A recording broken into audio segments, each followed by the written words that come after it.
warahmatullahi wabarakatuh.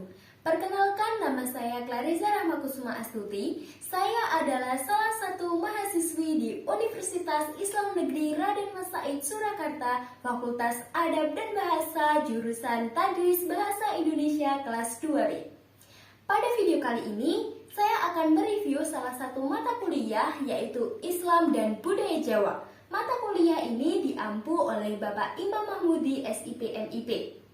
Di dalam mata kuliah ini mempelajari mengenai hubungan, interaksi, interrelasi, dan saling pengaruh antara kebudayaan Jawa dengan agama Islam. Nah, hal-hal yang akan kita pelajari apabila kita mendapat mata kuliah Islam dan Budaya Jawa yaitu diantaranya 1. Masyarakat Jawa. Nah, di dalam hal ini kita akan mempelajari mengenai asal-usul, letak geografis Pulau Jawa, tradisi yang berkembang di masyarakat Jawa, kemudian sistem kepercayaan, dan lain sebagainya. Yang kedua, ada hubungan Islam dengan kebudayaan Jawa. Perlu kita ketahui bahwa budaya Jawa memiliki interaksi atau hubungan dengan agama Islam, begitupun sebaliknya, sehingga di antara keduanya terjadi perpaduan yang sangat unik dan juga ciri khasnya sangat bagus sekali. Kemudian yang ketiga ada etika Jawa. Etika Jawa ini biasa disebut dengan unggah-ungguh masyarakat Jawa. Di dalamnya terdapat nilai-nilai luhur yang berkembang dalam masyarakat Jawa, seperti gotong royong, guyup rukun, sopan santun dalam berpakaian, dan lain sebagainya. Yang keempat ada pribumisasi Islam. Nah, Islam di dalam masyarakat Jawa itu memiliki pribumisasi, diantaranya yaitu perpaduan antara budaya Jawa dengan agama Islam, sehingga agama Islam dapat disebarluaskan di masyarakat Jawa. Yang selanjutnya ada universalisme kebudayaan Jawa. Nah, perlu kita ketahui bahwa agama Islam itu merupakan agama yang universal. Bahkan agama Islam dapat ditujukan kepada siapapun, termasuk kepada masyarakat Indonesia khususnya di Pulau Jawa. Nah, yang selanjutnya adalah kultur Islam dan budaya Jawa. Budaya Jawa memiliki hubungan dengan agama Islam. Nah, budaya Jawa yang berkembang di Pulau Jawa dipadukan dengan agama Islam, sehingga budaya-budaya yang ada itu tetap dipertahankan, akan tetapi disesuaikan dengan hukum-hukum yang berkembang di agama Islam. Kemudian yang selanjutnya adalah tradisi Islam Jawa. Banyak tradisi Islam Jawa yang berkembang saat ini, seperti tradisi sekaten, tradisi nyadran, dan lain sebagainya. Nah, cara yang digunakan oleh para ulama atau para terkemuka agama dalam menetapkan hukum Islam itu dengan cara ijtihad atau yang biasa disebut dengan urf.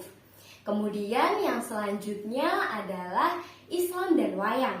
Perlu kita ketahui bahwa wayang merupakan salah satu budaya yang ada di Pulau Jawa, bahkan sangat terkenal ya. Nah, di wayang ini digunakan sebagai salah satu media yang digunakan dalam menyebarluaskan agama Islam di masyarakat Jawa. Nah, kalian pasti sudah mendengar, yaitu Wali Songo. Nah, Wali Songo ini juga menggunakan wayang sebagai media untuk menyebarluaskan agama Islam, yaitu Sunan Kalijaga.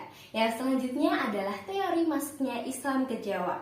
Banyak sekali teori yang berkembang mengenai Islam masuk ke Pulau Jawa. Ada yang pertama, teori Gujarat yang berasal dari India. Yang kedua, ada teori Persia. Yang ketiga, ada teori Arab, dan lain sebagainya. Cara-cara yang digunakan juga berbagai macam, baik dari perkawinan, perdagangan, dan lain sebagainya.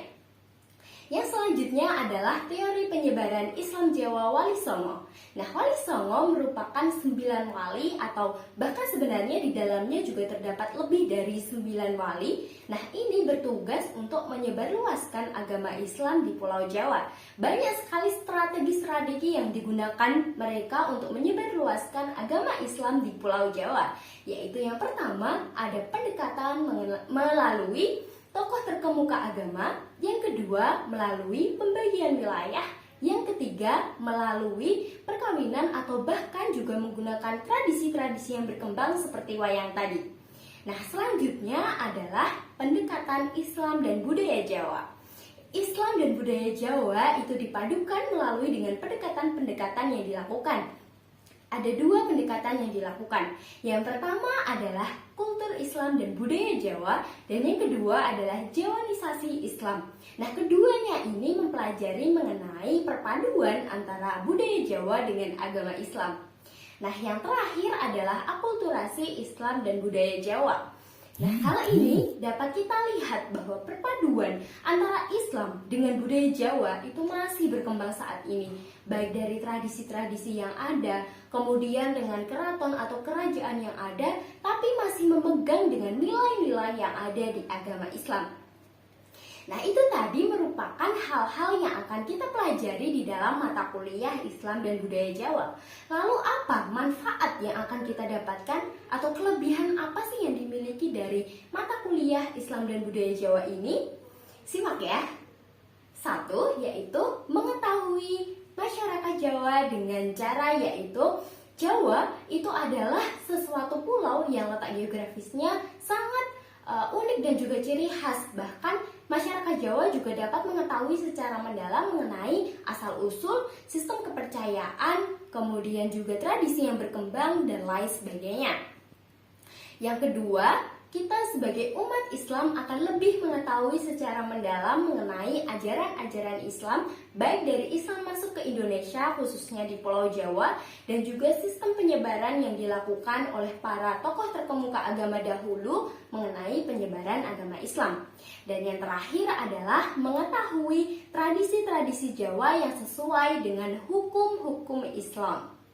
Nah, itu tadi manfaat yang akan kita dapatkan ketika mempelajari mata kuliah Islam dan Budaya Jawa. Sehingga sangat diperlukan mata kuliah ini untuk dipelajari bagi para mahasiswa-mahasiswi, utamanya yang berada di Pulau Jawa dan juga beragama Islam.